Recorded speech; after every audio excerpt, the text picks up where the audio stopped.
Hello and welcome to Akshu's Kitchen. Today we'll see how to prepare sponge cake in a zebra pattern, for which we will need the following ingredients: 350 grams of self-raising flour, 350 grams of castor sugar or normal sugar, 7 eggs approximately 350 grams, 250 ml of oil. You can use either the canola oil or vegetable oil or rapeseed oil, sunflower oil, any cooking oil, some vanilla flavoring agent and cocoa powder. First, I have taken the 7 eggs in a bowl and I am going to beat this for about 8 to 10 minutes at high speed until it becomes creamy. So first, to start off with, I am beating the eggs in a low speed, and once it has all combined well, I am going to increase the speed gradually to a maximum level and beat it in this speed for about 5 to 8 minutes until it is become creamy. And now you can see it is all creamy.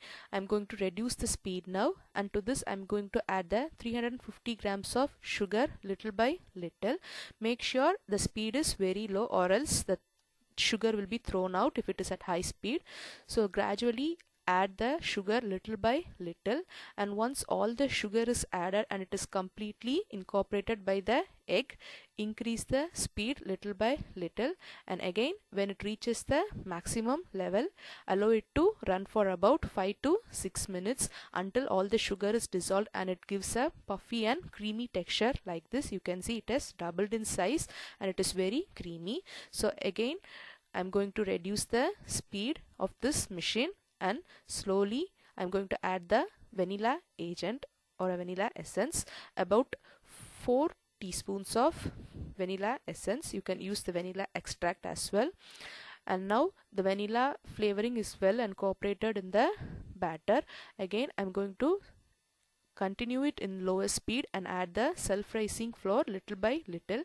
If you don't have the self-rising flour, just add 3 teaspoons of baking powder to the 350 grams of plain flour and maida and sieve it for about 2 to 3 times, and then you can add it. Once you have added the flour, you have to run the machine only in low speed until all the flour is mixed up and it becomes creamy in texture.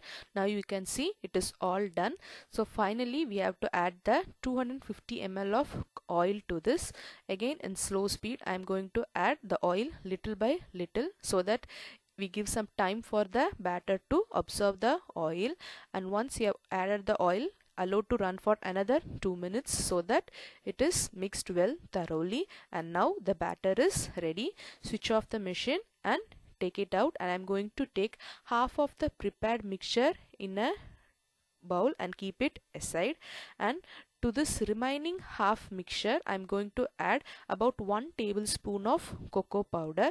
I'm going to add it through a sieve so that I can avoid the cocoa lumps in the batter, and mix it well so that you get a chocolate cake mix. So in this way you have half of the vanilla cake mix and half of the chocolate cake mix. So this is the basic batter for preparing vanilla sponge cake and chocolate sponge cake. If you bake them separately in 2 tins, you get vanilla sponge cake and chocolate sponge cake. Now for the zebra cake pattern, I'm going to add 1.5 spoonful, this is a big spoon, which is approximately, you will get half a cup of batter. So I'm going to add half a cup of vanilla cake batter first, and next I'm going to add equal quantity of chocolate cake batter. If you are adding butter to this, you will not get a texture which will be able to pour like this. So the reason we are adding oil for this cake is the ability to pour very easily. With butter you won't get this texture, it will be very stiff. So adding oil is a added benefit for this zebra cake pattern. So continue this until all the vanilla cake batter and chocolate cake batter is used up.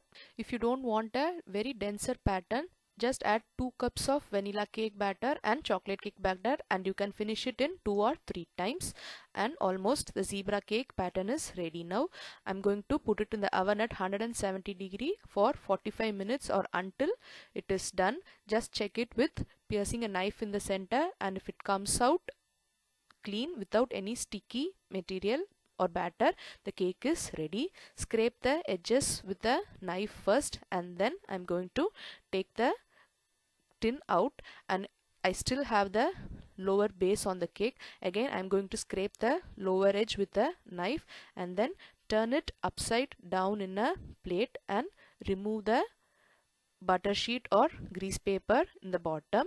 And now zebra cake is ready to serve. Again, put it back in a plate in a right position and it is ready to serve.